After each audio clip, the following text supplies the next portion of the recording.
షోయబ్ అఖ్తర్ మన హైదరాబాదీ మాజీ భర్త, వీడు ఉగ్రవాదులతో సంబంధాలు ఉన్నాయని ఇంతకుముందే మాట్లాడుకున్నాం. ఇప్పుడు నిజం చేసి చూపించాడు.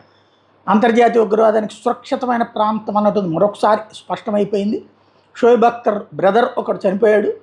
అతని అంత్యక్రియలకి ఏదైతే షోయబ్ అఖ్తర్ సోదరుడు షాహిద్ అఖ్తర్ అంత్యక్రియలో పాల్గొన్నాడు. వీడు లష్కరే తోయిబావాడు. 26 మంది భారతీయులను పొట్టన పెట్టుకుని పహల్గామ్ ఉగ్రదాడికి సంబంధించినటువంటి సూత్రధారి లష్కరే డిప్యూటీ చీఫ్ సైఫుల్లా కసూరి అక్కడికి వచ్చాడు.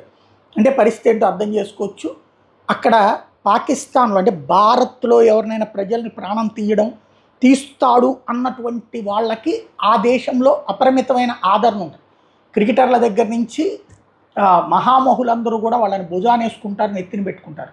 దాన్ని బట్టి అర్థం చేసుకోవాలి పాకిస్తాన్ ఎంతటి రాక్షసకాండ భారత్ విషయంలో వ్యవహరిస్తోంది అన్నది. మనం చూడాల్సింది అక్కడ వాళ్ళని ఉగ్రవాదిగానే కాదు, ఉగ్రవాద దేశంగా.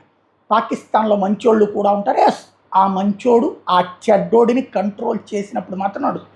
భారతదేశంలో కూడా వదిలేస్తే అందరినీ నరికేయాలనుకోరా భారత వ్యతిరేకత చేసేటటువంటి వాళ్ళని. కానీ ఇక్కడ చట్టబద్ధంగా శిక్షిస్తున్నాం. అక్కడ వాళ్ళ దేశానికి వ్యతిరేకంగా ఉంటే చట్టబద్ధంగా శిక్షించు. భారతీయులు ఎవడు పాకిస్తాన్ వెళ్ళి పాకిస్తాన్ భారత్లో కలవాలని కోరుకోవట్లేదే. మరి ఇంకా అక్కడ ఉగ్రవాదం ఎందుకు వచ్చింది? వాళ్ళు సృష్టించుకున్న ఉగ్రవాదం తప్ప.